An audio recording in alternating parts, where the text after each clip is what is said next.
This podcast is part of the Heartifact Podcast Network. For more of this and our other podcasts, head to heartifactstudios.com.au. Welcome back to Australian Mania. It's the only wrestling podcast called Australian Mania. I'm your host, Ricki and David, as always, joined by Michael Thompson. G'day. And David Yang. I'm not doing it. No, just one time. Just one. Fine. And your reigning, defending, undisputed Australian Mania champion of the world, David Yang. Good moment. Thank you. Hey, you brought the belt to work. Thank you. Well, the champ's in the building. The champ's at work. Okay, that's good. Because your motherfucker's calling me out over the last couple of weeks like, oh, you don't come to work, you don't bring the title, you don't defend it. Well, you know what? At some point in this podcast, I'm going to decide impromptu whether or not I want to defend this belt. And it's going to be under my conditions just to prove to y'all that I can defend this. Okay. Anytime, look forward to any that. place, anywhere, and under any condition. Oh, it's a 24/7 title.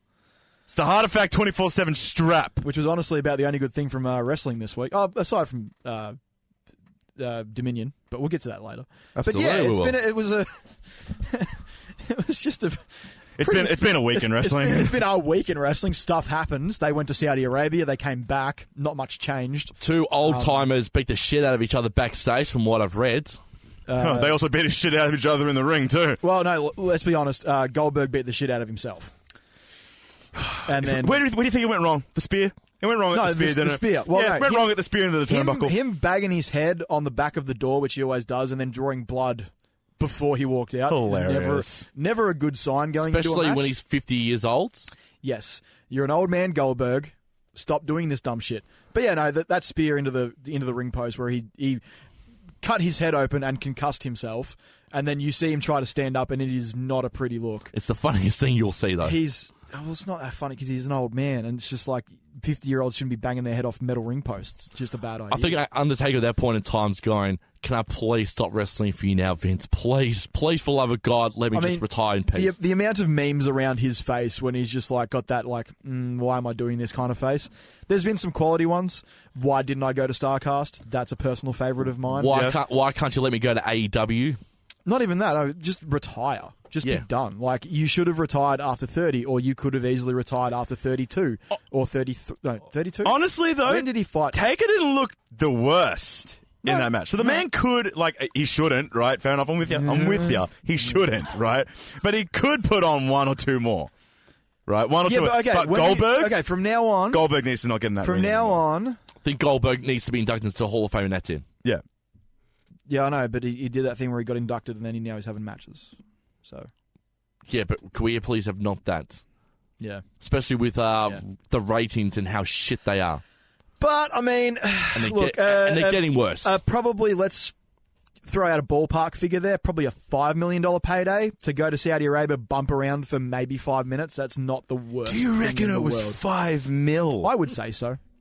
Put yourself in their shoes. Are you saying no? No, fuck no. I'm saying fuck no. I'm saying yes to that. Okay, so 100%. From what I read as well, apparently Saudi Arabia were looking for Gilbert, not Goldberg. Well, you might as well have shown up. Yeah, it's just it was okay. I've got stuff to say about Taker. Watching that match. Hold on, Rick. Yeah, I'm going to turn me and Yang's mic off because the floor is yours. Oh, okay. Well, this is some call and response shit, so I need some feedback. Yeah, but we're going to give you 2 minutes to. 2 minutes. I don't even need 2 minutes. It was okay. I've got stuff to say about Taker. Watching that match. Hold on, Rick. Yeah, I'm going to turn me and Yang's mic off because the floor is yours. Oh, okay. Well, this is some call and response shit, so I need some feedback. Yeah, but we're going to give you 2 minutes to. 2 minutes. I don't even need 2 minutes. It was okay. I've got stuff to say about Taker. Watching that match. Hold on, Rick. Yeah, I'm going to turn me and Yang's mic off because the floor is yours. Oh, okay. Well, this is some call and response shit, so I need some feedback. Yeah, but we're going to give you 2 minutes to. 2 minutes. I don't even need 2 minutes. It was okay. I've got stuff to say about Taker. Watching that match. Hold on, Rick. Yeah, I'm going to turn me and Yang's mic off because the floor is yours. Oh, okay. Well, this is some call and response shit, so I need some feedback. Yeah, but we're going to give you 2 minutes to. 2 minutes. I don't even need 2 minutes. It was okay. I've got stuff to say about Taker. Watching that match. Hold on, Rick. Yeah, I'm going to turn me and Yang's mic off because the floor is yours. Oh, okay. Well, this is some call and response shit, so I need some feedback. Yeah, but we're going to give you 2 minutes to. 2 minutes. I don't even need 2 minutes. I need. Well, like, here comes. It was okay. I've got stuff to say about Taker. Watching that match. Hold on, Rick. Yeah. I'm going to turn me and Yang's mic off because the floor is yours. Oh, okay. Well, this is some call and response shit, so I need some feedback. Yeah, but we're going to give you 2 minutes to. 2 minutes. I don't even need 2 minutes. I need. Well, here comes Ricky's. It was okay. I've got stuff to say about Taker. Watching that match. Hold on, Rick. Yeah. I'm going to turn me and Yang's mic off because the floor is yours. Oh, okay. Well, this is some call and response shit, so I need some feedback. Yeah, but we're going to give you 2 minutes to. 2 minutes. I don't even need 2 minutes. I need. Well, here comes Ricky's. It was okay. I've got stuff to say about Taker. Watching that match. Hold on, Rick. Yeah. I'm going to turn me and Yang's mic off because the floor is yours. Oh, okay. Well, this is some call and response shit, so I need some feedback. Yeah, but we're going to give you 2 minutes to. 2 minutes. I don't even need 2 minutes. I need. Well, here comes Ricky's rant. It was okay. I've got stuff to say about Taker. Watching that match. Hold on, Rick. Yeah. I'm going to turn me and Yang's mic off because the floor is yours. Oh, okay. Well, this is some call and response shit, so I need some feedback. Yeah, but we're going to give you 2 minutes to. 2 minutes. I don't even need 2 minutes. I need. Well, here comes Ricky's rant. It's it. This feels like the end because he's lost. This is now his second loss at WrestleMania. He left his stuff in the ring, and he walked away. And I spoke to a very good friend of mine about this, I think a few weeks ago. Him and his two mates, they went to WrestleMania that year. Yep. He said apparently when Taker did that, there was not a dry eye in the place at all. Like 80,000 people were crying because they knew they'd potentially have seen the last of The Undertaker. Yeah, and that's what it felt like. And then we run through 34 and he does the Cena thing. I thought that was pretty cool. Which was fine. Yeah. It was For what it was. I mean, it was good to see John Cena get squashed for the first time at WrestleMania, which is not a lot of things you get to see often. Also, I've heard funny stories about how drunk John Cena actually was. Apparently, Cena had. Oh, so he was actually sinking some shoot beers in the stands there. Apparently, he had about 8 to 10 beers. I love this man. I was actually going through my screenshots the other day, and Apparently I he had was drinking from the hotel. Like he started drinking at the hotel. Dude, wouldn't you? And he had. It's got to be one of the best gimmicks they pulled off. And apparently, he had like a little cask of I think bourbon as he was going into the car on his way to the arena too. So Cena was literally drinking piss. The man's a solid 245 to 250. It's going to take a bit to get him drunk. He can sink beers, man. There's stories about Cena and how drunk he gets. Have you heard the Chris Jericho story? Yeah, I have. Yeah, okay. Have you heard the Chris? Yeah, I have. Yeah, him drinking in Alaska, and Jericho wakes up and there's just John Cena at the end of the bed on top of Chris Jericho's esky, just sinking his beers. Still pretty sober. Yeah. I'm just like... And this is like 3 a.m. after Cena had carried Jericho home because Jericho was too pissed. Whilst we're on the just real quick tangent on while we're talking about Jericho stories, have you guys listened to the Tiz Shiz one that he was talking about when he was with Carl Anderson and fucking Luke Gallows? No. And it's No, the fucking... Can I explain? There's so many stories from that little podcast series they used to do. Yeah. Jericho, Gallows and Anderson, right? Yeah, like yeah. They had this little talking shit podcast. Absolutely excellent. But one of the fucking brilliant stories was that like they were crashing in Jericho's room, and it was like Gallows needed to take the biggest piss, right? But they had just gotten on the absolute piss in Japan or something after one of them Osaka tours. Nice. And instead of getting up to go to the bathroom, Jericho apparently has woken up or something and just woken up to the image of Gallows over Jericho pissing into a bottle beside him on the bed or something. Oh, it's gold. I would fucking love to be a fly on the wall, just hanging around. I reckon Gallows and Anderson would be one of the best people to hang out with backstage. Oh, dude, I'm sure when they Big E. when they were like in Japan full time, I'm sure they got up to some mischief. Oh, mate. Some absolute fucking classic stories. Like, anyway. whilst we love the industry for the wrestling and the stories, I think the beauty, the true beauty for me for wrestling is knowing what these characters are like backstage and just knowing, like, I would love to just see what their behind-the-scenes banter's like. Yeah. Like we know for a fact Big E's up there. Oh, like, the dude's Twitter game, if that's any example to go by, he would be an absolute fucking riot. Have you seen Edge versus Becky Lynch's Twitter feud at the moment? Yeah, I have. I'm not vibing it. Yeah. I'm not vibing it. It feels a bit too, like, you've gone beyond kayfabe at this point. It's a bit... I don't know. I'm not a big fan of it.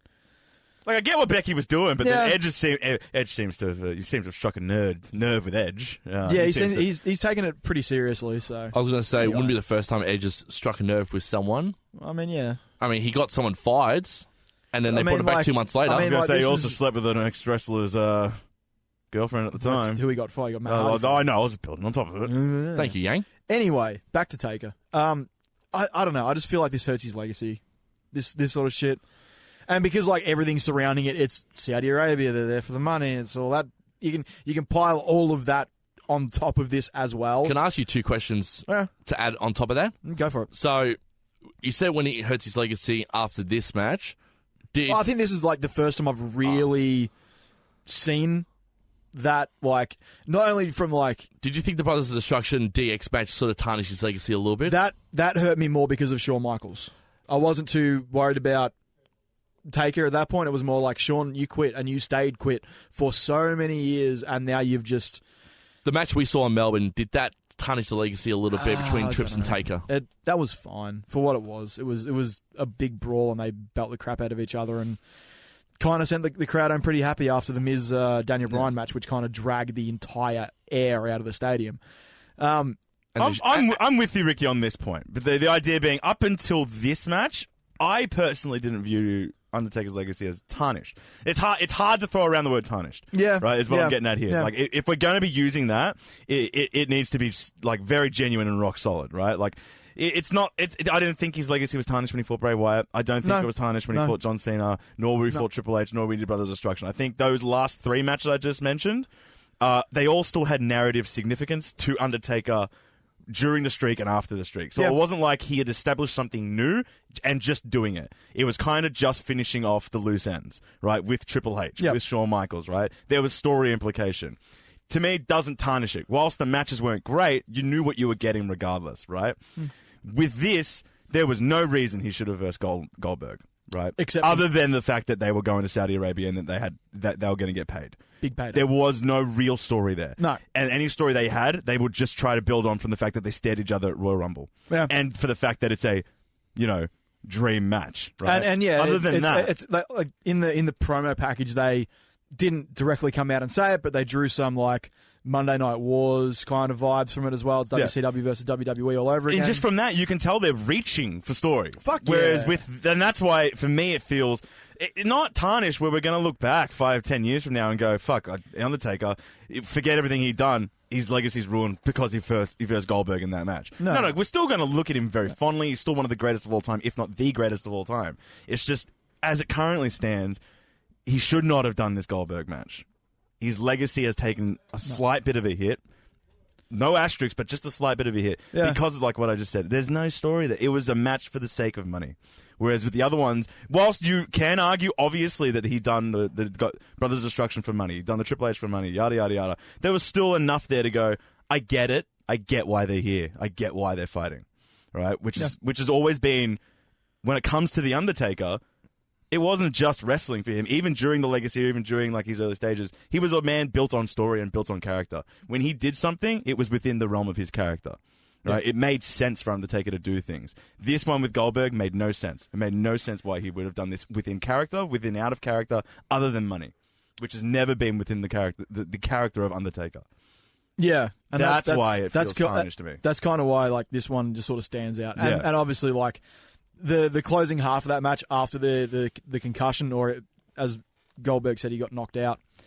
It was messy. It was ugly. Yep. It was just him bleeding, and then the botched. He got tombstoned, like properly. Like he whacked his head on the canvas pretty hard. That may have knocked him out as well, or added to the concussion. And then you see him get up from that. He's groggy as hell. He's on the ropes half the time, trying to just keep himself upright. It was not pretty. It was just like, this is the cost of putting a guy back in the ring who has had 4 matches in the last decade. Yeah, he had the match against Brock, match at Royal Rumble, the match against Kevin Owens, and the match at WrestleMania. Those are your 4 matches since when did him and Brock walk out of the company? 2002? 2004. I was going to say 4. 2004. Okay. So in 15 years, he's had 4 matches. All of those were with people who knew what the fuck they were doing. people who, like, you got the Rumble, obviously, everyone was protecting each other in Rumble. Kevin Owens is, of course, going to be the ring general in a match with Goldberg and guide him through it, and he did a very good job. Just remember, when Goldberg came back for his second run too, he'd been in the ring for less than 10 minutes over the 4 matches, including the Rumble. Yeah. Oh, yeah, that's so the matches he was having was short as hell. Especially with the Kevin Owens one, it wasn't even a match. No. Yeah, no, it was just Kevin going selling the and the Brock, spot. the first Brock one as well was just like fucking, it was spear, jackhammer, pin. Yeah. The only real extended period of time he had a match with was Brock at Mania. And it was awesome. And it was great. Because you were working with Brock. It was just spear F5, through the barricade, jackhammer, F5, pin. It was a car crash. Two trucks collided, but that's what it needed to be. It worked so goddamn well, especially on that Mania card that was pretty subpar. It was one of the ones that stands out to me as like, that was awesome. Like, that was just exactly what it needed to be. And Brock got the title back, and, we go from there. Yeah. But it worked. Yeah. Whereas with this one, it was just kind of like they opened up the doors to the geriatrics ward. Yeah. And they're just like, go at it. Yeah. When you have two guys in there who they now need other people to map out a match for them. Like, I know Taker is one of the best minds in the business and has been forever, but you look back at the matches he's had since the streak broke, the ones that have stood out have been with Brock, who I think, for all that we say about him, he is a guy that can carry a match and dictate the terms. Aside from what Dean has come out and said, I know. The man can work. He can, and when he wants to, and obviously him and Taker are probably friends as much as Brock Lesnar can have friends.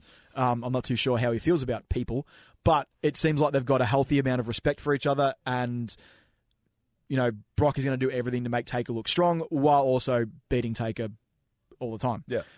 So when you have a situation where it is two older guys who probably need someone in there to guide them through the match, and if something like a concussion happens, like it did with Goldberg,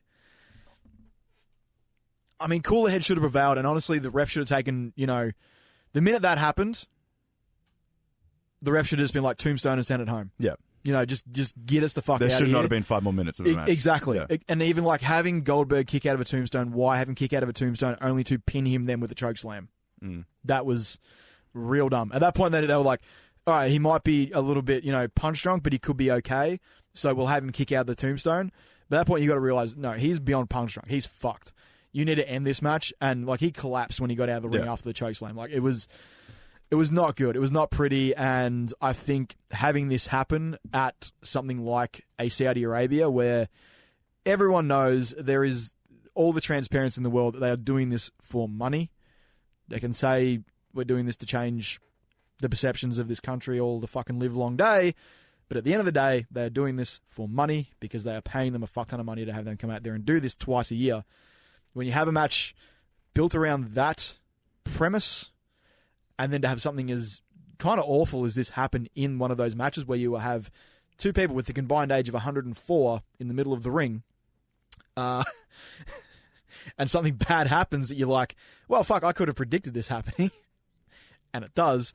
It really leaves you with a sour taste in your mouth, just going like, is this really the company that I'm willing to pay money for the network and watch every week on Raw and SmackDown? And, it really has sort of put that in front of me where I'm like, do I really want to keep watching this?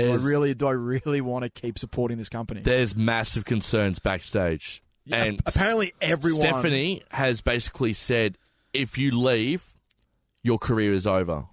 Yeah, but basically they're threatening them now, going, if you want to leave, go ahead. If you leave us, you're never coming back. And that's a promise. Guess what? They have options now. This is this is the worst time for WWE to be in a situation where they're like, oh fuck, where they're trying to flex the fact that they're on top. They're trying to, because they are. Like, let's not be fucking stupid. Of course, they're WWE. Yeah. At the end of the day, be a publicly traded company. Yeah. Be a New Japan, be an AEW, be a fucking Ring of Honor. Like, it does not matter who the hell you are or what kind of attention you're going to get. You will never match WWE, right? But that is not to say that they are bulletproof. No. Right? They're not. And this is now very obvious. And it's becoming very evident. The cracks are starting to show. And obviously, like, I think the first big one, Punk, his podcast, that shone a light on the welfare of wrestlers. Moxley's shone a light on how creative works and gave us some answers to some questions we've been asking for a while. I was like, why isn't the product the same as it used to be? Why aren't we enjoying the product like we used to? Even like in the post-Attitude era, so like ruthless aggression into the PG era. it was still entertaining week to week. Like, Raw was still like something that I sort of like, I want to watch this. Now I'm kind of like, do I really like? I watched Raw this week. I didn't bother with SmackDown, which is really bad because I actually like SmackDown more than Raw, but I just didn't have time to watch both. So I watched Raw because like I knew we would have Firefly Funhouse, we would have the 24/7 title, which are two things that are keeping me coming back. Beyond that, Seth's good. He's not a great promo, but they keep putting him in promos. Yeah, like he comes out and he delivers these really basic lines like, I am your champion, I am the people's champion, blah, blah, blah, blah, blah, blah. Burn it down, architect, yada, yada. Architect, yeah. I could write his fucking promo right now. Hits all the fucking beats, but that's all it is. There's nothing beyond that. And I was listening to someone talk this week about, I think it was Stephen Larson on the Going in Raw podcast. Yeah, don't know those guys. Check them out. They're fucking fantastic. But they're like, Stone Cold Steve Austin used to come out and like bark. Like he would come out and just like bark at people, snap at people. You know, in his delivery, he was very, very forceful and very, very, like, to the point. He would always come out with something to say and a reason to be pissed off or a reason to be going after somebody. Seth this week opened the show. And it's a stark contrast between if Stone Cold opened the show, when the glass shattered, the crowd would go fucking nuts. It was incredible. Now, yep, the crowd goes pretty nuts for Seth because he's probably the only good thing going on right now. Week to week, but you got to burn it down. But then he comes out and just cuts a really cookie-cutter promo, whereas Stone Cold Steve Austin would come and be like, you know, fucking can whoop ass, give me a hell yeah. But the crowd ate that shit up. But then he would get to the point of like, I'm going after Kane or Vince or Undertaker or whatever for a reason. I want to take these guys down. I'm going to take this son of a bitch down. Kane, if you got any balls, get out here right now and face it like a man. Just simple, like really short as well. Like they weren't these long drawn out 15-minute opening segs that just go on for so long. And by the end of this segment, you not only had Seth there, you had Baron Corbin, you had Sami Zayn, and then you had Kevin Owens. I'm just like, how did this situation get to a point where all of a sudden we need 4 people to get this opening seg done? It's like, remember when the Authority used to open every Raw and they used to talk for 35 to 40 minutes for the first. It was terrible. And then they come out and talk for the last half an hour. So over an hour worth of promos was from the Authority. Yeah, and it was shit then, and it's shit now when they've got faces do it. Like I get it when you got heels because it draws heat, but now you got faces coming out and doing it. But by the end of that first seg, it's like 15 minutes in the show, we haven't seen any wrestling, and I'm bored. Like, I need you to be doing something to keep me engaged. I need to address this as well, because not only about the dwindling ratings and everything like that that's happening, but how many more people are going to switch off if they pull the trigger on giving the WWE Championship belt to Shane McMahon? Okay, now I saw that report as well, and that's when I messaged you boys, and I was like, honest to God, no. I've been the biggest advocate for the WWE product. I still believe there's some really good things, and despite all of it, you know, and just piggybacking off what you were just talking about, Ricky, whilst we are aware that there are a lot of cracks in WWE's armor right now, they are aware of their own cracks, and because this does exist in wrestling, at any given moment, they can turn that into story. And then right off the bat, we see the reemergence of WWE, right? It seems so simple in practice that they can just flip it around. But because we know how it can be done. I'm waiting for the right? but here. But thank you. If they genuinely are looking at this as an option where, and you can see it building to it as well, because they're giving Shane a lot of television time. So much television time. They're giving Shane a lot of television time. I think too much. And if this all ends with Shane McMahon, like, I don't care how he wins it, right? Because he'll obviously win it via, like, Drew McIntyre coming out, dirty fucking Claymore, referees down. Or Elias hitting the guitar. Yeah, like, any number of gimmick things that could happen, because it has already been shown to be how Shane wins, It right? will not be clean. All right, it will not be clean is what I'm getting at. No. It doesn't matter what happens. If at the end of the night, Shane McMahon is holding the WWE title, that's the problem. Yeah. That's the problem. I don't care if he does it clean or dirty. If he were to do it clean, I would actually like it. But I would still hate it, though, is what I'm getting at. Yeah. Right? Should Shane come out there and put on a 15-minute spectacle where he just shows that he's the best in the world and beats Kofi Kingston, I would be okay, but I would still not be okay. Because Shane McMahon should not hold that WWE title when there is a litany of dudes in the goddamn shadows deserving and waiting for this opportunity. Yep. And it just seems like if they were to pull the trigger, it would almost come out of nowhere. Because like, whilst we are seeing a lot of Shane on television, I would not be surprised if it was just like next week, on SmackDown, hey, Kofi, I'm going to challenge you for this. No story build up, no 6 weeks worth of like Shane has won a couple of matches, so let's work into the realm of, because he's won these matches, he's now working up a number one contendership claim, right? None of that. It's just, Shane, I want this belt. I can see them doing that, and then that's where it'll begin to really piss me off. I mean, it could have worked if they still had the SmackDown ranking system, which they used for 2 weeks and then bailed on. Disabled it. And Yeah. what actually, no. What the fuck was that? It ties back into when Jinder won the WWE Championship.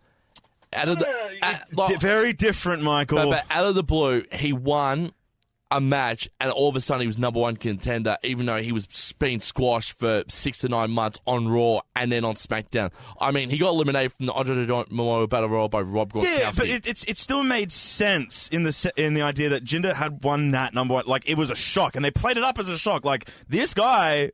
Land of opportunity is what they were calling SmackDown at the time. It's like, this guy has earned it, right? Like, as a fluke as it was, he had earned that ability to fight. And it's just like, and if you were to apply the psychology over that Randy Orton, because it was Randy Orton champion at the time, yeah? Yeah, he was. Yeah, so it was that Randy Orton Jinder match, right? You apply the psychology, it's like, Randy Orton, as the champion coming into this, going up against a guy for all intents and purposes is, I hate to use a word for it actually to describe a wrestler, but a jobber, right? And for all intents and purposes, a jobber, Randy Orton's coming in there going, and he's got his hubris, right? So there's no losing for Jinder Mahal, really, right? The psychology of it is Jinder can come in and he wins no matter what, right? And it just so happens that he caught Randy Orton on that day, right? It works. The only problem with the Jinder run... That story works better as a face, though. Yeah, it does. Yeah. It does. But the only problem with the Jinder run was that it was just a bit too long and it could have dropped to more worthier people, right? He should have dropped to Shinsuke. Well, I mean, that pretty much put the nail in the Shinsuke coffin, because where the fuck's he now? Yeah.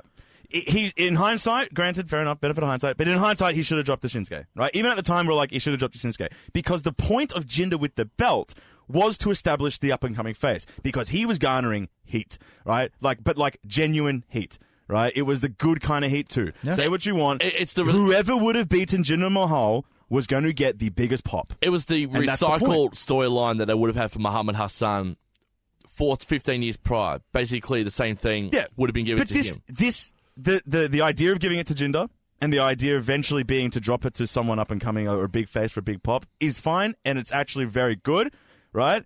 It's the overall execution for how long it lasted, and then who they eventually dropped it to 4 months. 4 months. Who they eventually dropped it to for the reason that they dropped it to him for. So they gave it to AJ just because they weren't happy with the fact that Jinder vs. Brock wasn't going to be too well. So it was at that point that they said, all right, let's give it to AJ. All right? Also, it was an international market, and they wanted to pop ratings. Yeah, fair enough. Which is fine. Doing it on a pre-tape in London is a really smart idea, because everyone knows that information is going to leak out, and the general public's going to be like, oh, fuck, apparently AJ won on SmackDown. I'm going to watch that tonight then.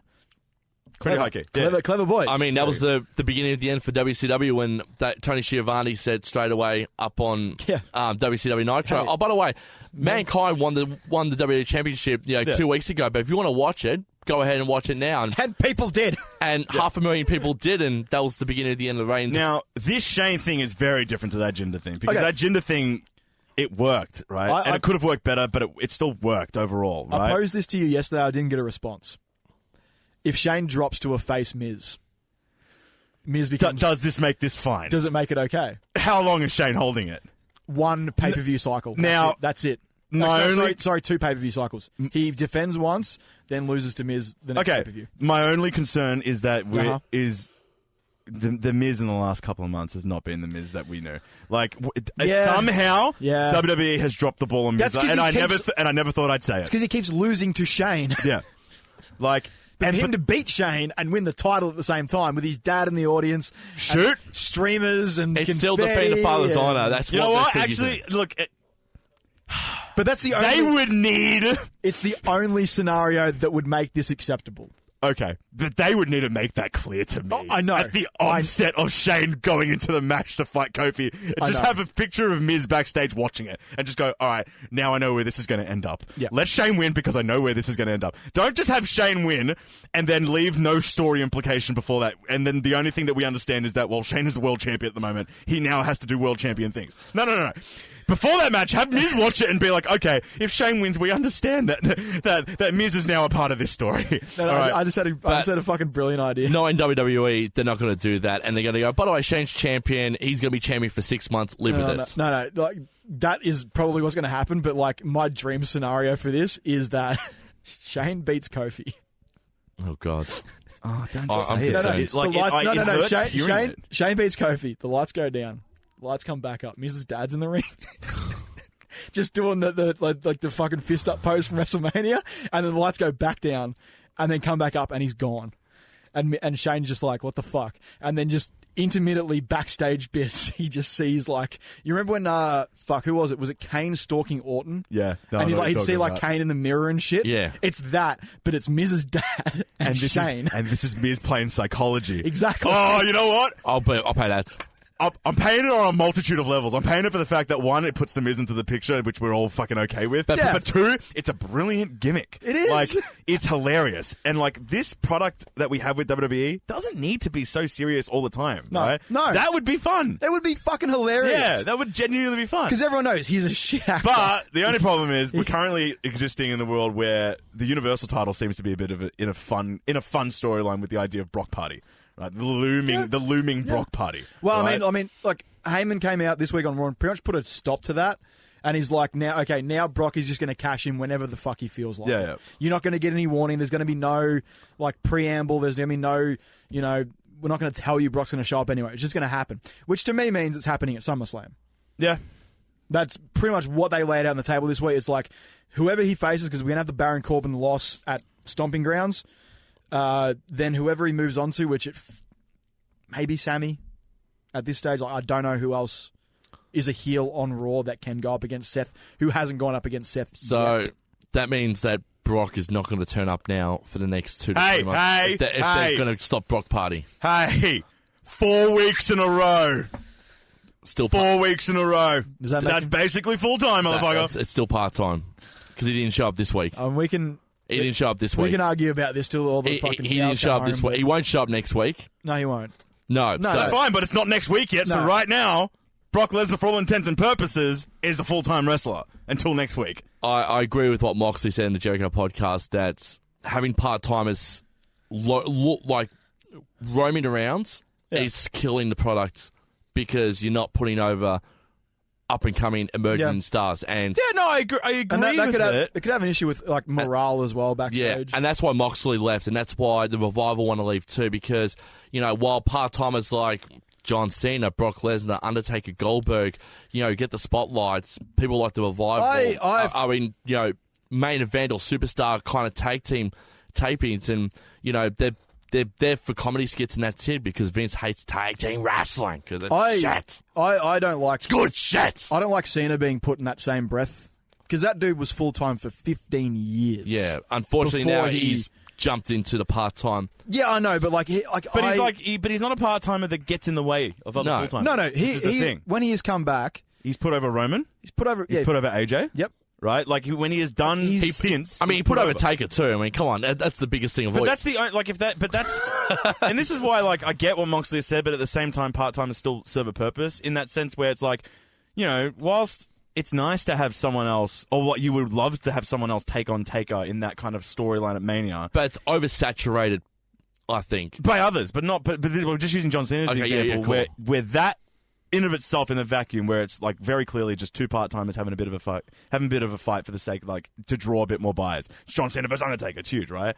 But that's fine, right? Because like what Ricki just said, we have seen this aspect of part-time John Cena where he has put over AJ, where he has put over Roman Reigns. I argue he's allowed to have that little storyline where it's like, I know I'm only going to be here for a couple of weeks to just build a story with Undertaker that's going to lead to a 5-minute match that probably will be talked about for a long time, despite the fact over a lot of the guys who are full-timers putting on absolute clinics, right?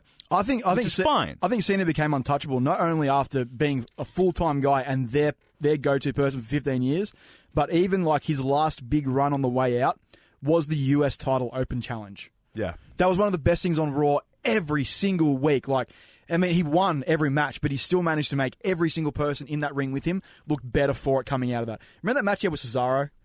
That was fucking incredible, and like one of the best Cena matches I've seen in a very long time. I miss the open challenges. Often so overlooked when it comes to like when you're talking about all right, wins and losses, right? Everyone factors in wins and losses. They go, Yeah. oh, you lost, ergo you didn't look strong. Yeah. Right? Where it's like, no, like this is wrestling. Like you break it down more. Winning and losing isn't necessarily the whole story. No. John Cena is, and another degree, Triple H and Undertaker are like that as well, right? More often than not, they win, right? Yeah. And Triple H has been known to lose a lot as well at WrestleMania. But in the process of winning these matches, they've also made the other person look really, really good. Randy Orton, Batista, right? The likes of Bray Wyatt to a certain degree with the Undertaker match. Just the idea of being in the ring with them and then showing up and performing gives them a rub. They don't need a win. They don't need this win at that point. Right? Like, AJ didn't necessarily need to beat Cena. So when Cena won the WWE title from AJ Styles. Yep. Right? AJ looked fucking phenomenal in that goddamn match. Phenomenal. That whole match was fucking phenomenal. Absolutely excellent match. He didn't win that match. No, he didn't. He didn't win that match. No. So, right? AJ looked phenomenal against Brock. Didn't win that match. No. Right? AJ looked phenomenal against Seth at Money in the Bank. Didn't win, though. Didn't win that match, right? But It's the idea of, like, you don't need wins and losses to tell the whole story of how to make someone look good, right? And it seems like that has lost its view over the last couple of years, but that is where a lot of wrestling needs to, like, a lot of the storytelling aspect of wrestling needs to take place. Wins and losses are fine in terms of, like, story, but in order to make someone look good, the true art is in how you do it between the ropes during the match. And that's where Cena is so good, and does not get enough credit, because he does make everyone else that he versus... I think formidable. Yeah. Because we know Cena to be so untouchable, if you make him look weak in a match, you've already achieved that. Because you've just made that person look strong enough to hurt you. Yeah, the entire story of nearly every single one of those open challenge matches was like his opponent made one mistake that led to a pinfall. It was just one little thing that they either tried too hard or like went too risky, and he capitalized and won. But up to that point, the match was like pretty even back and forth.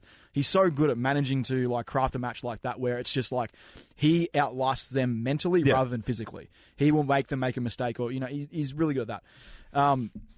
But I think now, like in this day and age, we have this situation where a lot of what we get, and especially because you've got guys on the come up like Braun, like Bobby Lashley, like Drew McIntyre, where like the losses that they dole out are so one-sided. Yeah, so that's whoever the they're problem. in the ring with looks so goddamn weak, and you don't get to build them But that just up. seems to be the problem with booking and creative at the moment, which is where I might be leading with Moxley a bit, right? Yeah, because whilst like we just said, wins and losses only tell one aspect of a putting over or / story, right? It is what happens between those ropes. Yep. And you look like the mid 2000s, late 2000s, like it was very obvious back then as well when you watch those matches. Like it was very multidimensional. Like story beats took place in a match where it's like it doesn't matter who. Like I don't actually remember who won most of those matches, but I can remember the spots of those matches where people looked good, where they excelled, and I might actually find out later that I didn't actually win. Right? Like, not a great example, but the one that just comes to my head right now is Shelton Benjamin getting super kicked by Shawn Michaels. Yeah. Right? Pretty sure Shawn won that match, but my God, did Shelton get made. Exactly. Did Shelton get made? Like right? the two matches I remember from Shelton getting made was the victory he had against Triple H on his first night when drafted to Raw, and the Shawn Michaels match 12 months later. You know what? Probably the greatest example of all time, Jeff Hardy and Undertaker. Oh, that match is fucking incredible. Undertaker made Obviously, Jeff Hardy. Undertaker won that match. It was a Raw ladder match for the WWE title. When was the last time we had one of those? And it was unreal. So good. But you look at it, and some people at one point in time thought, oh shit, Jeff actually might win the title. Right? See, but that's the brilliance of that match. JR did such a good job of putting Jeff over in that match. Yeah, his commentary was fucking on song. My favourite quote from that is, go on, kid, make yourself famous. Perfect. It was so good. Jeff didn't win that. No, he was didn't. He a made man But after that. Undertaker shook his hand after that, and that was the starting signs of Taker turning face again, because Taker was basically a heel, beating respect into the young punk kids of the business. That was him as like American Badass Taker, but heel American Badass Taker. Yeah. Yep. And him beating the shit out of the young kids like Jeff Hardy and Maven, just trying to get beat the shit, like beat the respect back into them, because he thought they were entitled coming straight onto the main roster. And he did the same with RVD. He made RVD in WWE as well. Yeah. Because his hardcore title match with RVD at Vengeance 2001 was still really good. Yeah. Look, that's where part-timers can be used now. I know. Like, to bring it full circle, like if I'm sitting there in WWE Creative, it's just like just one or two of those stories. No, I'm not saying recreate Undertaker versus Jeff Hardy, but it's like you have it there. You have it with the Brock Lesnar's, right? You have it with the John Cena's. AJ Styles to a degree as well, right? Man's on his final contract, is what he has said, right? I was going to say Rey Mysterio would have been Mysterio would have been a good stepping stone to give Joe the title back. But I argue Mysterio was actually in the process of doing that. Yeah, I argue that's what his purpose was. Yeah, it's just so unfortunate that he got that injury, because the idea I like to believe there was have this feud, but the end being that Joe has gotten the better of Rey Mysterio. Just my concern, and this has been my concern for the last 2 years, is you don't need to have someone like Brock Lesnar go on a 3-year undefeated streak and then lose to Seth Rollins at WrestleMania, and that was his first loss in 2 or 3 years.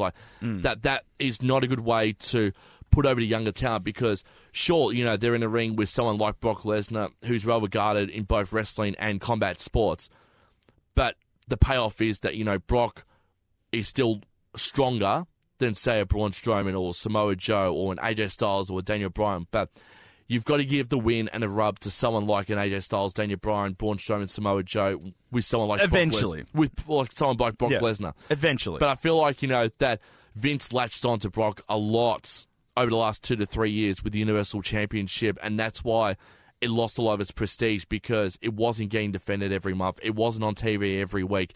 It was, for someone like Seth Rollins, who's starting to bring that prestige back to the title now, to bring the belt back and see it on TV every week. I think that's what the fans have been starving to see for a very long time. And I think with Brock, it was missing that a little bit. Sure, have Brock come out similar to Rousey in her 1-year deal with WWE. Have him come out every week. He doesn't compete, cool, but at least he's on TV, every week or every second week.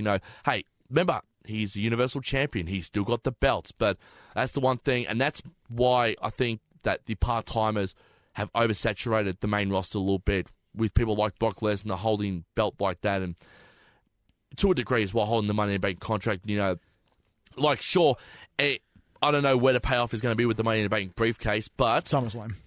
It would have worked out well giving it to someone like, say, a Finn or an Andrade or a Drew McIntyre, for example, to take that briefcase and propel them to the next level, and go, oh, by the way, this person's won the briefcase. This is our next big star in WWE. He's going to win the Universal or the WWE Championship, not give it to someone like a Brock Lesnar, just for example. A couple of things. Well, we've already done this whole Brock Universal debate before, so I'll just really quickly, I disagree. I think the idea of Brock with the belt was fine. I do agree in part with the idea of maybe a couple more appearances with a couple more title defenses, but the idea of him being part-time with the belt was fine, right? They just could have handled it just slightly bit better. And with the Money in the Bank, there's two schools of thought, right? I exist in the school of thought of wait and see, right? So far with what we've seen with the Brock and the Money in the Bank briefcase, I've loved it, right?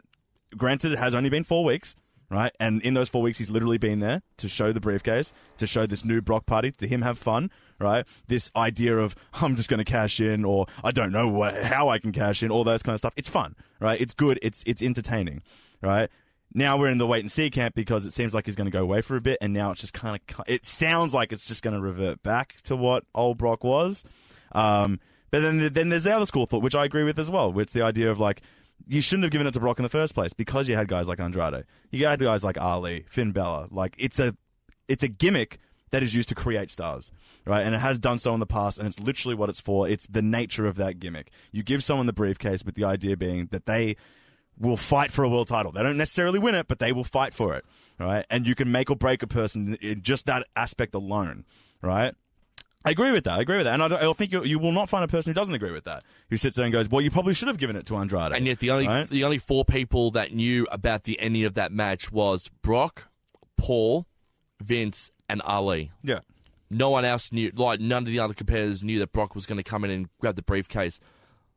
Which is why I still debate the Randy was of that. Randy was filthy. Randy was absolutely filthy backstage after Money in the Bank, because he thought the briefcase was going to go to Ali, and he looked pissed when he found out Brock Lesnar walked away with the briefcase. Yeah, but all of them had to know at some point to be out of the ring for someone to come in and stop Ali from cashing in. I always but they didn't know it was Brock though. Oh, we don't know who's coming. I was like, bullshit. You have to, these matches are so fucking, put together by producers and shit that you have to know all the spots, especially ladder matches, because they're so chaotic. You need to understand all the spots where you need to be at certain times. I just can't ever believe that no one knew, or, that only Ali knew that the fucking... I can get behind the idea that Ali knew, because... Oh, he had to. It would have been... Because he was up there for 20 seconds by himself. And he took the spot. Because the point is being... You tell everyone else that Ali's winning. That way they know when Ali goes up for the spot, it's like, okay, none of us get in the way, right? Yeah, Yeah. don't want to fuck it up because it's the spot. Ali knows, okay, that's not actually the spot. I'll go up and pretend it is because the real spot is Brock coming out. Then I think, it's just the nature of wrestling. You just let things happen, right? Like, you just go with the flow. So if you are someone like Randy Orton and you hear Brock's music go, you go, and at that point you're like, okay, so it actually isn't Ali. I've just been worked, right? Yeah. But wrestlers are smart enough within their job to know, well, I'm not going to screw that, right? Like, I know that this is what has actually happened. Brock isn't just Randy would have loved to have got up there and fucking pushed Randy. Yeah, like and the whole other thing of like Randy personally would have been like, well, fuck that motherfucker. Yeah. But the idea being Randy is a professional at the same time. All of them are professionals. This is the nature of what their job is like. Yeah. Things change on the fly. You need to be adaptive. Well, as soon as they heard Brock's music, they would have instinctually all inside gone, fuck, right? But their job is to like, we just got to sell it because this is what actually is happening. I actually do want to bring up that point as well that you said as well, like Randy would have loved to have pushed Brock off that ladder, going, it's for SummerSlam 2016, bitch. Yeah, pretty much. When you cut my head open a little bit too deeper. But yeah, two schools of thought with that Brock one. Hey, Randy agreed to that. He did. Wait and see, because so far, like, we've got to be fair to what we have seen so far, right? Yeah. We can't pretend like it's been a 3-month thing and Brock's only been there for 2 weeks. No. From what we've had with from time to now, he has been there every single week, or in essence been there every single week, and we have seen this cool aspect of the Money in the Briefcase with the Brock party. Granted, you probably will end up being right going forward, right? And it probably will end up cashed in at SummerSlam, and he probably will do a part-time thing again, but wait and see, because based on what we've seen with him just with the briefcase, I like to believe there's been a kind of a switch. Something has been worked out with Brock Lesnar here. Potentially. It looks like he's having fun. Yeah. Like, I like watching Brock have fun. It's better than him coming out and just scowling and just standing next to Paul Heyman. Now, what would be worse, though? Now, thinking back, if we just go way into the future in hindsight, what would be worse? Brock having cashed in and losing and not actually having a successful cash in, or Brock cashing in and then winning a title, either WWE or Universal title, and then continuing to do what he did with the last time he had it? Because if he were to lose the Money in the Bank cash in, that would be worse in a for row? me. Yeah, exactly. Because that's now 3 in a row that there has not been a successful cash in. Right? It is now, that would, to me, has diminished the Money in the Bank. Yeah, it devalues the briefcase. Completely devalues it. You can't devalue the briefcase. Yeah. So you now, you almost say it's a foregone conclusion that Brock wins, right? Yeah. But I like to still think maybe the real gimmick here is that Brock doesn't actually win. So that way, it kind of, in their heads, they go, all right, we've appeased the fans. Brock didn't win the belt.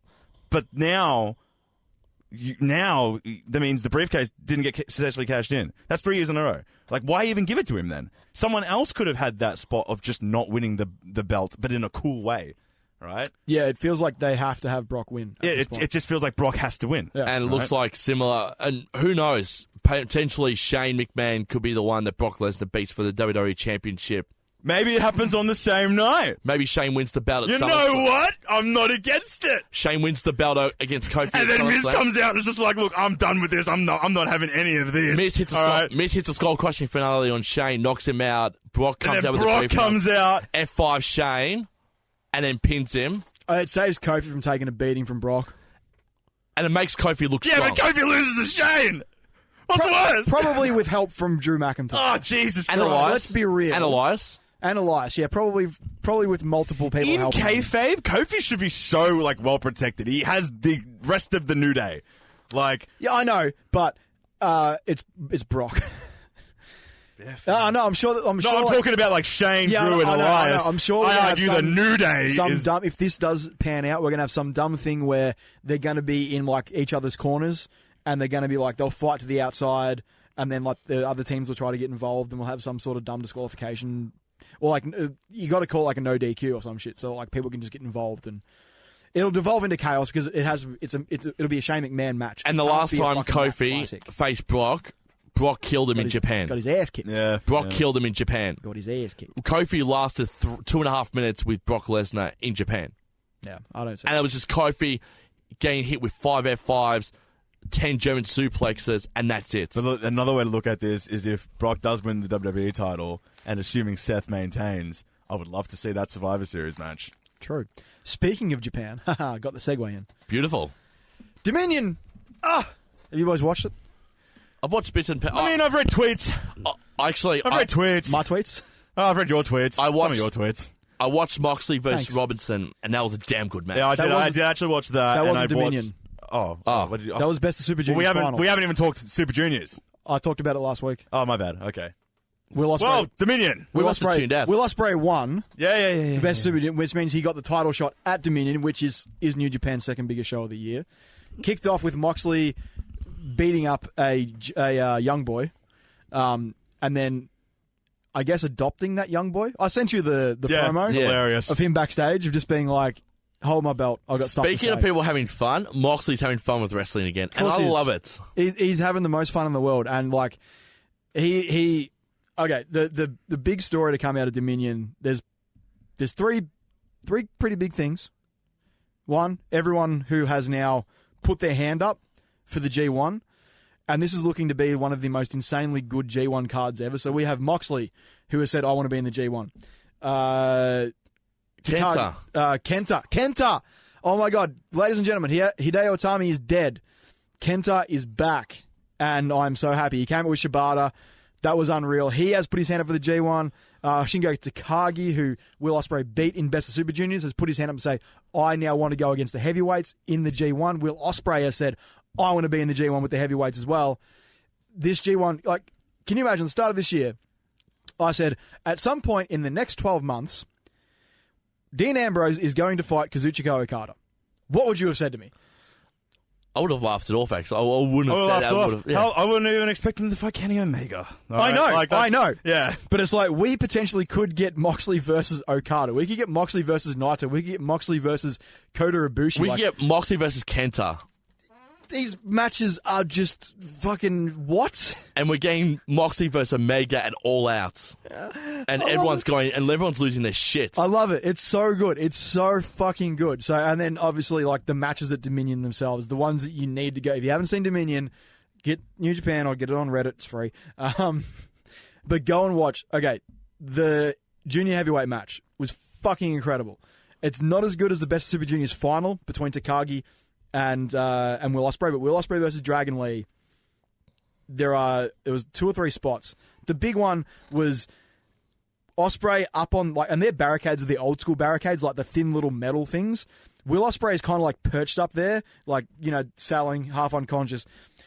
Dragon Lee does a tope suicina. Woo! And spears him off the barricade into the commentary area, and they had to rely on one of the commentary people to catch him. Oh, wow. And he did a really bad job. So they both, like, cleaned each other up. Was it English or Japanese? They hit the Japanese commentary table. Okay, I was going to say... Kevin Kelly was fine. I was going to say Kevin Kelly couldn't carry anyone to save his life. He was okay. They cleaned each other up. That was fucking incredible. Will Ospreay hit a Super Oz cutter, one with the Stormbreaker, that one. Just phenomenal fucking match. Go and watch it. It's so good. Will Ospreay right now is, like, top of his game. Let me tell you, I don't think Will Ospreay's had a bad match at all, honestly. No, you watch all of his matches in the Super Juniors tournament. Yeah. Killed it in every single one like of them, especially the match. I'm talking his career. Oh, no. His career I'm talking his career. His career is he might have one of the purest good match streaks in anyone's career. Like, yeah.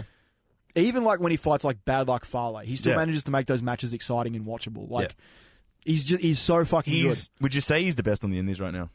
He's got to be. I would actually argue his body of work currently. If you remove everyone who is now with AEW. No, I'm even including AEW. Including AEW? I'm genuinely including AEW. That's like, a tough his one. body of work in the past year stacks up and is better than Omega's. Yeah. Omega took a long time off too. Yeah.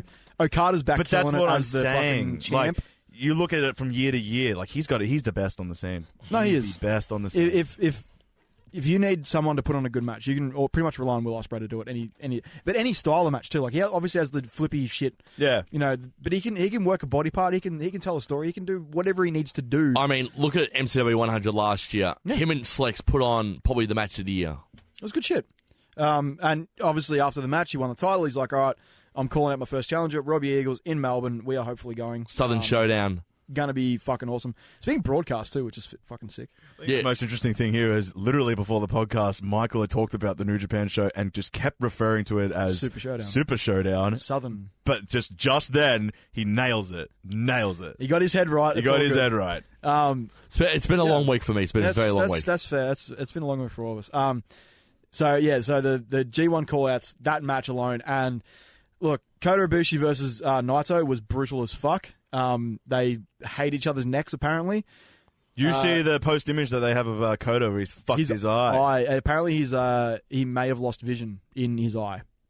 There was a report today saying he went to the doctor or the optometrist, got a test. It could just be lingering effects from getting a knee to the face. But yeah, apparently he's got some issues. It will genuinely be addressed in couple of years time. I feel it, but it should honestly be addressed now, and it has been brought up before by like Meltzer and all that. Yeah, New Japan is too stiff. Too stiff. Like it's strong style, baby. Like they live and die on strong style. Like fair enough, right? But like it does get to a point where, you know, we watched that Kota match where he took that fucking insane bump to the side of the ring apron. Oh, the German suplex. Yeah, that is. But that just kind of seems to be the norm. Right, like not the norm, but at the same time, I think that was a mistake. It was obviously supposed to be. Is either supposed to be German onto the apron or to the outside of the ring? Yeah, and somehow Naito just like put him directly in between those two things. Yeah, and Kota's head got caught. It hurt to watch. I didn't like it. The rest of that match, for the most part, there was a couple of really sick looking poison ranas, which I like that move, but it can go wrong so easily. I was going to say, but it was a line has to be drawn. No, that's what I'm saying. A line needs to be drawn. It does. But without because that they've built their brand on this strong style, where it's a tough. It's style like of British wrestling. strong style over in England too. But British strong style is maintained well though, and British strong style does a lot of like mat based beat 'em ups, whereas this is all dragons, like dragon suplexes, high intensity, like, big moves from big places. Right, and they utilize the outside of the ring a lot too. Like you will be like Rana to the outside onto your back. Which is why Daniel Bryan's lost a bit of vision in one of his eyes, and he's partly deaf in one of his ears too, because he utilised a lot of the Japanese strong style in his Ring of Honor days. I think the match against Joe, is where... it was American Dragon. I was going to say, he's American Dragon. Yeah. But I think the match against Joe is where he became deaf in one ear, because I think he can't hear properly out of his left ear. Mm. Yeah. But that's all I'm saying. But it sucks. Like, they're two of the best in the world right now. Like, Naito's music hit, the crowd went fucking ballistic. Like, he is so over. And then it took him about 2 minutes to get a huge heel reaction because he spat in the ref's face. He's so good at turning a crowd against him. It's great because everyone knows. Isn't Kota Ibushi pretty happy he didn't end up signing full-time with WWE, because they would have killed all the momentum he had? I mean, he went back to Japan and... I mean, he would have been a bit safer. Yeah, might not have lost vision in that eye. Then he is in Japan now. But at least, you know, he gets to go and do what he wanted to do, though. So yeah, look, I mean, and he got the rub from doing the Cruiserweight Classic. He was the the ultimate free agent because he wasn't signed with New Japan. He was working with DDT, who over in Japan are one of the other big companies as well. Triple H was keen on signing him. Yeah, he managed to do the Cruiserweight Classic without any. Like, he was doing Rev Pro in England. He was everywhere, and he got to do whatever he wanted, which is kind of cool. And then obviously AEW comes around. For whatever reason, he doesn't sign, and then that same week or whatever, he signs with New Japan on an exclusive deal. Like, he's finally no longer a free agent. He's locked down to one company. And he picked a good company because he can work with everyone there and put on insane matches. And till this point, aside from AEW, they've probably got the second biggest audience in the world for like who actually tunes in to watch their shows. So it's not a bad choice from him. But if he's going to keep putting on matches like this, I see his career being a little bit shorter than it should be. He just needs to be careful. And Naito, who is fucking amazing, I love him to death, he needs to be more careful with his moves. Because that whole, like, he puts on the persona of he doesn't give a fuck about anything in New Japan. No. Like, he hates the IC belt because he thinks there's too many heavyweight belts to begin with. It should just be the IWGP belt. That was the whole idea of him destroying the IC title when he won it the first time. He's probably going to go back to continuing to do that with this new IC belt. Like, they literally had to make a new one after he dropped the belt because he'd beat it up that much that the plate was cracked and shit. He may go back to that gimmick of destroying the belt again, but his persona of or his aura of not giving a fuck really comes across sometimes a bit too much when he's in the ring with opponents, and whether by design or just through some sloppy moves seems to put his opponent in danger a lot. I wish he wouldn't do that. Maybe stop doing that. You're a damn good wrestler, but do you think he takes his persona a bit too serious? I think he lives it, man. I think he lives that persona. Like, he's just... But when he doesn't do stuff in New Japan, you can... especially when we watched him at the MCW show. Yeah. You can tell he's a genuinely good wrestler. No, he is. Because his moves are so crisp, and he was very protective against Jonah Rock. Yeah, no, right? He's really, really good. Yeah, so you know it's just within the realm of his gimmick that he does those things. Yeah, it's not actually who he is. he needs to pull it back a Yeah, little. yeah, no, I agree. Because it really feels like, I'm not necessarily saying he lives the gimmick outside the ring, but when he's in the ring, he really plays up that, I don't care about you, I don't care about your well-being, I'm just going to do whatever I need to do to win the belt or win the match or whatever. Yep. So, yeah, it's become a bit of a recycled thing in his matches, especially with Coda. You look at their match at the Supercard, the weekend of WrestleMania, they were doing some pretty dangerous shit there as well. So just reel it in so you don't hurt yourself, so you don't hurt someone else. I love you. You're my favorite thing about New Japan. Reel it in. Bring it back a little bit. Just keep everyone safe. And then main event. This was weird. Yeah, this is it's the lowest rated main event for a heavyweight title on Cage Match. Yeah. Since 2012. Yeah. I believe. And that was, the statistic was. I think that was when Naito had the belt the first time. Yeah. Oh, dear. Yeah, it's interesting just because, this was never going to be... And everyone is now associated. Okada went on that 700-something day run. I know what you're saying. Every single title defense... It's not fair to him. Every single title defense was amazing, no matter who he fought. And obviously you had the Kenny Omega series, which just put it on another level. You cannot replicate that every single time you step into the ring, especially with a guy who is 48, 49 years old, who isn't wrestling a mat-based style anymore, who is going out there with this brawler mentality that is working wonders for him in this new era of his career. But you're not going to get a Kenny Omega versus Okada type match. You're not, and you can't expect it. So you shouldn't expect it. It's an idea now of you got to manage better expectations. Yeah, and this honestly, I think this match, I really enjoyed it for what it was. It was a brawl. Jericho managed to stay on top of this match for the most part. It was one silly mistake that cost him. And that just kind of goes to show that they're still putting him over as this veteran that knows wrestling so well that he can take on any single opponent and work out a way to beat them. And that was always Jericho's gimmick. Yeah. Even back in the day when he was a cruiserweight, when he'd go up against heavyweights, he would find these ways to win, whether they were dirty or not was kind of up to him. But he found a way to get up on Okada for the majority of this match, and he got done in with a roll-up. If he comes out of that without the post-match beatdown, which I'll get to in a sec, he still looks like a guy that could go, honestly, toe-to-toe with anybody in the business right now and win. That match does nothing to harm Jericho's aura, his persona, his ability to win matches in a kayfabe sense. Yeah. So, it was great. And then they have the post-match beatdown after the roll-up, and that just puts him over as a heel. And it sends the crowd home unhappy. And Japan, I think, is so used to going home with the Okada promo in the ring where he does the Rainmaker thing and his music comes on and the crowd cheers after he does the promo. And he usually sets up his next competitor.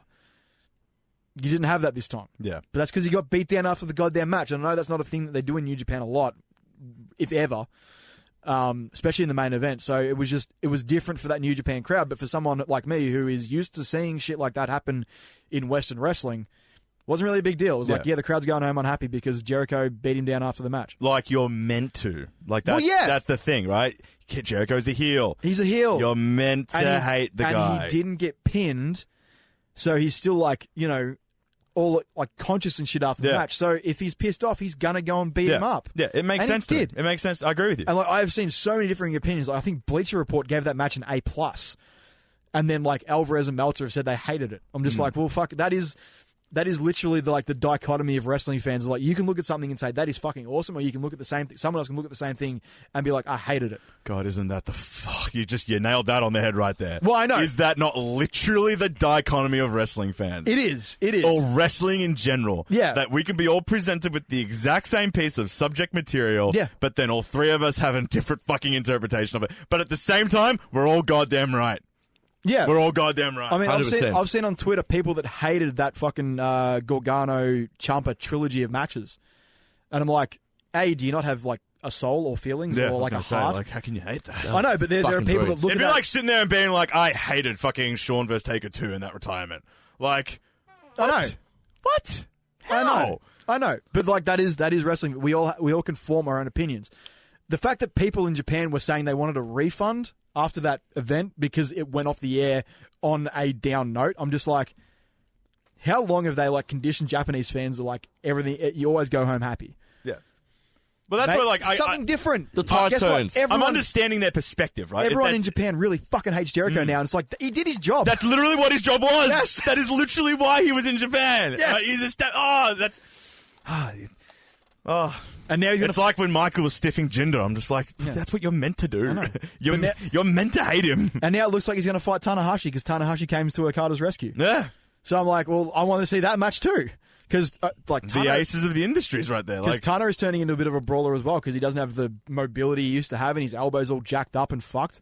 Like, that's going to be just a fucking hellacious, just two old grizzled vets just beating the fuck out of each other. God, just throw Suzuki in that and give me a triple threat. Just give me the ultimate God. dream match.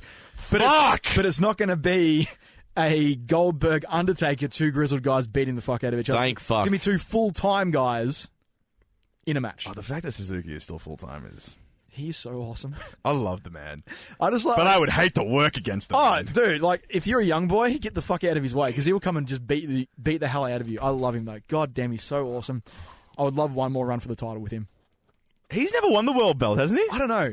I don't think he has. I don't think he's won the big belt. I can't see him not But winning it. now like, I'm way looking at it back in the going, day. like, I don't think don't think he will win it, which is when a he was shame. when he was that beautiful 20-year-old man. With the long curly locks. Oh, he was gorgeous. I was going to say, that's something to look at for next week, isn't it?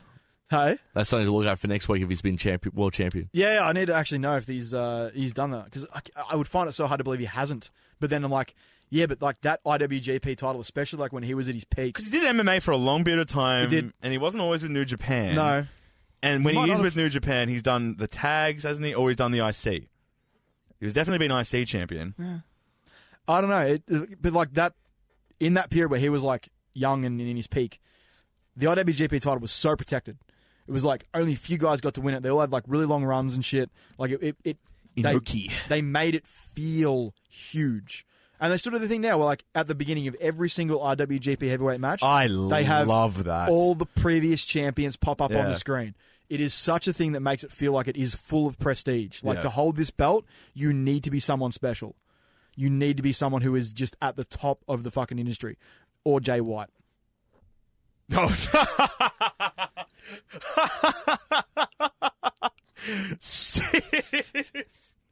Stiff to Jay White. Poor Jay White. Poor Jay White. I think his second run is going to be better than his first. If he gets one. No, I fully believe he'll get a second run.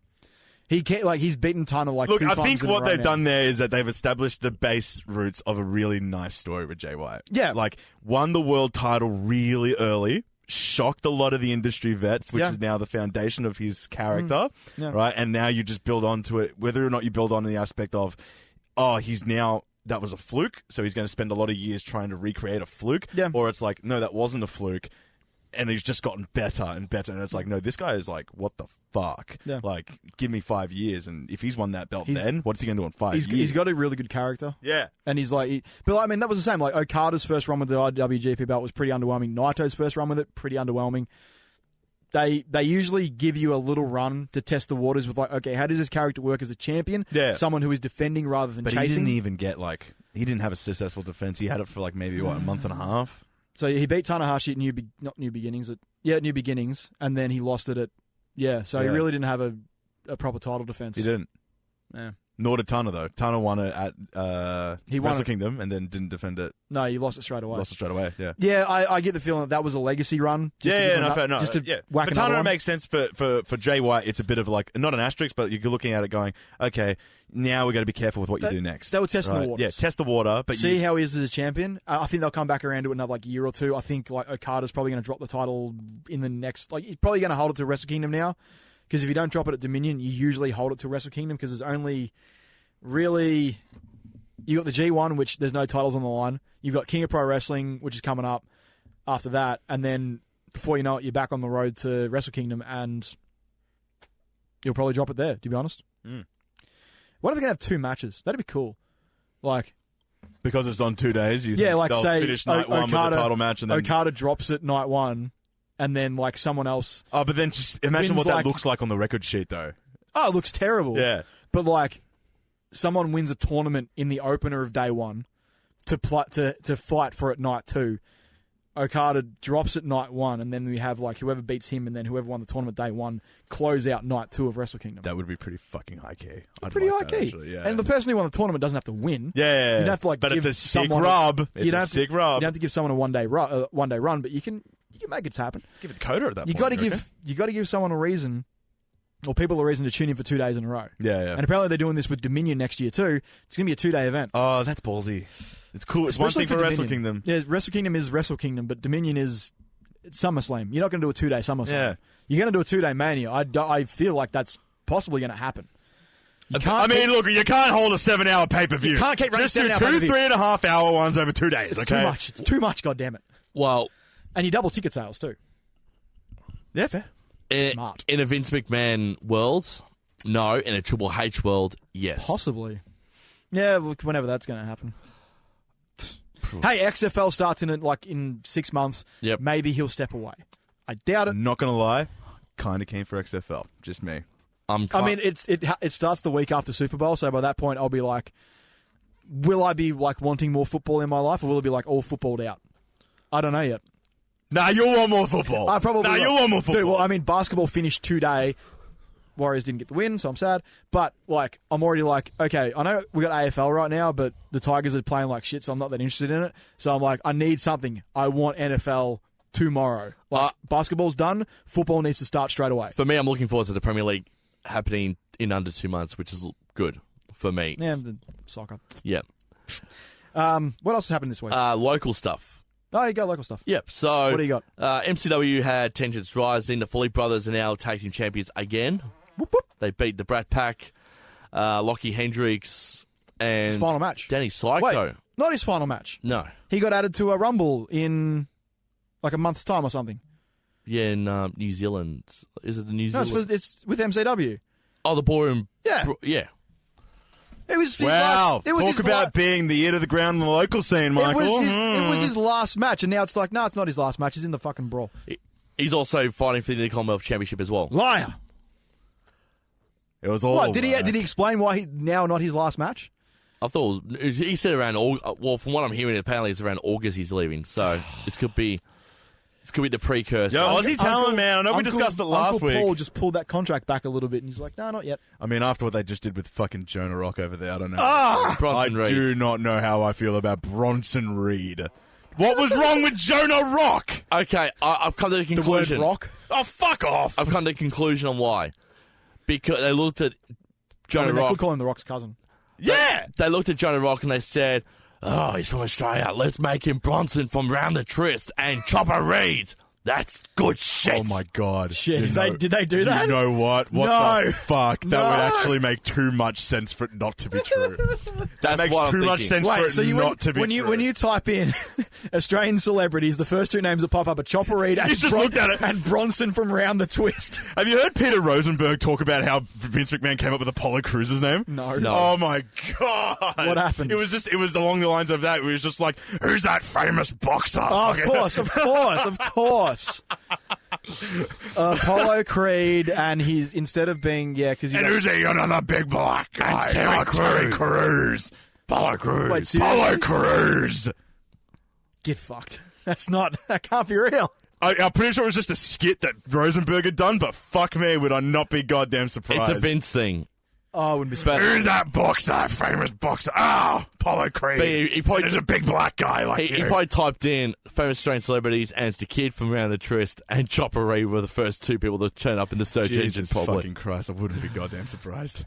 Also, Adrenaline Pro Wrestling got their event this weekend, Yeet. which is good. Yeah. That's it for the. Oh, well, that's I it. mean, we got World Series next week. Wipe. Actually, So- no, I'll go through the matches. So, probably the biggest match from the card is the triple threat match between Ada Miller, Mike Burr, and the Australian sensation Craven for the APW Championship. What the fuck are you two looking at? It's confirmed Clay did his ACL in Game 6. Oh, dear. Good on him for coming back out and taking those penalties, those Free throws, and then he's gone.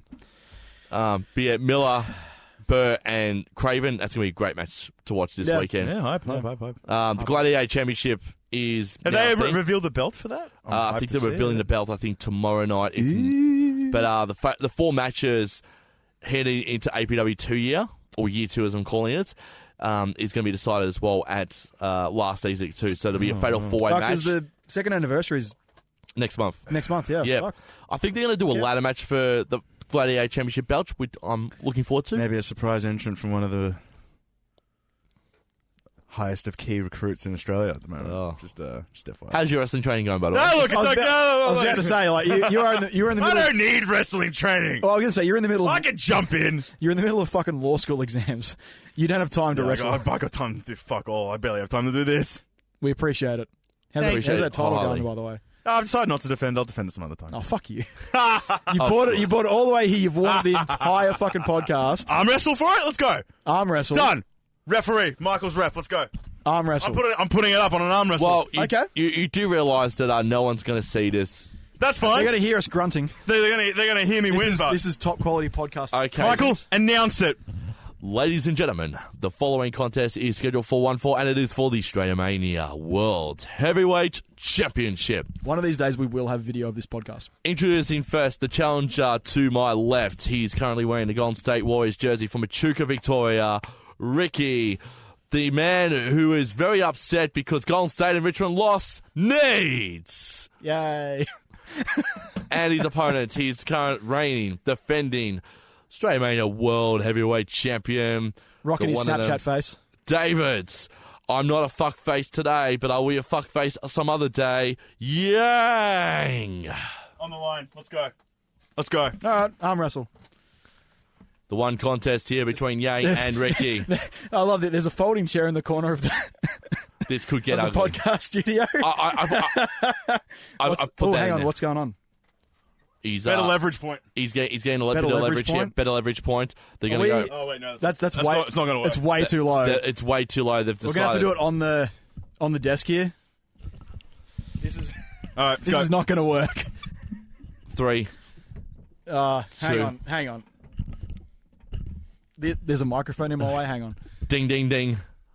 And we're off. It's currently between Yang and Wait, Needs. hang on. Yang at the moment, he's looking very, very strong. Ricki is keeping his composure right now. Ricki can't find his elbow right now. He doesn't know where he is. Ricki is I'm in trying a really bad position here. Ricky's Yang's at just very, like very bad he's got all position. leverage. And I'm Yang's got- kind of like pulling back towards myself. This is not fair. Yang's not raising too much leverage right now. Yang is struggling a lot more than what Ricki is right now. Ricki's struggling You're a little bit doing now. the over the top face, just like you're warming up to something. It's very, very sore He's not here. even trying. This is really annoying.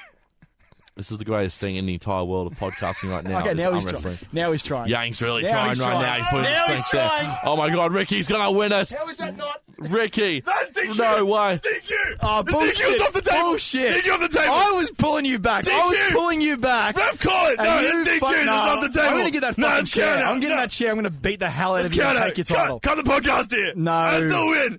And Bullshit. still. Bullshit.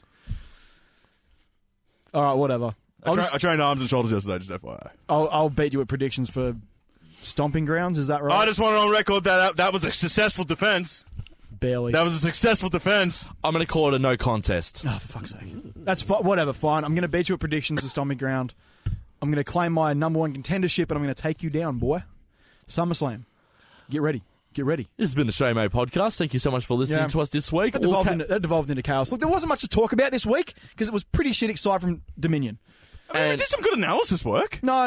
But it's just like there was like and the local scene too.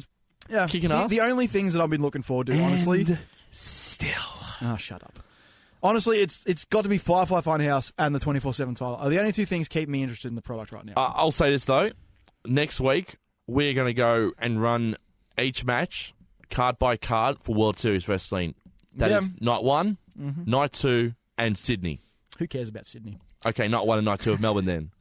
Actually, Sydney's got some good matches on there. I'm pretty disappointed, but yeah, for the most part, I'm looking forward to that. So we'll preview that next the week. fucking Lucha Bros are coming out. Like that is after all They've just left Impact Wrestling double too. or nothing. Have they? Yep. Yes, good work, boys. And also, well done. they're just about to leave Lucha Underground too. Oh, yes, good work, boys. Well done. by the way, guess what, guys? What? Jack Swagger is the Lucha Underground champion. Swagger. What?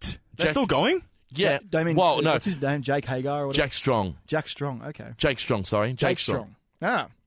I So, like yeah. Jake Hagar. That was a good So name. Jake Strong Yes. is the current Lucha Underground champion. I thought Lucha Underground was done.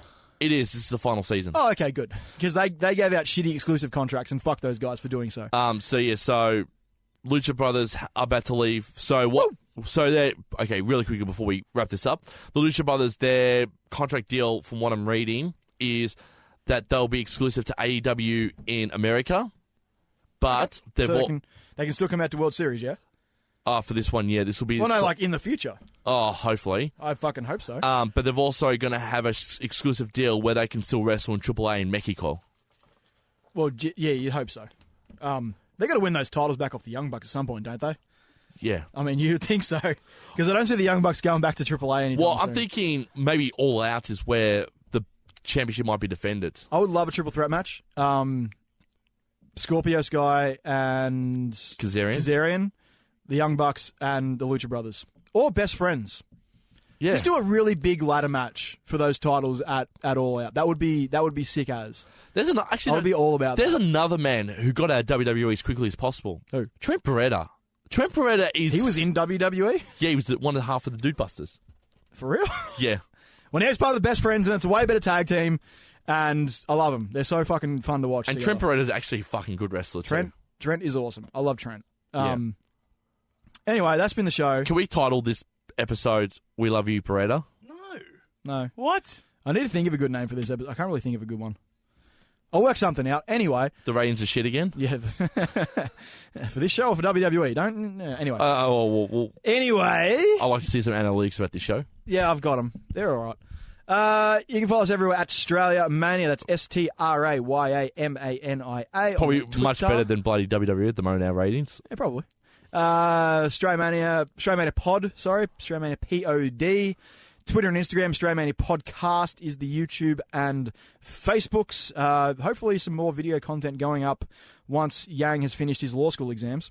Yeet. Yep, so when he's less busy.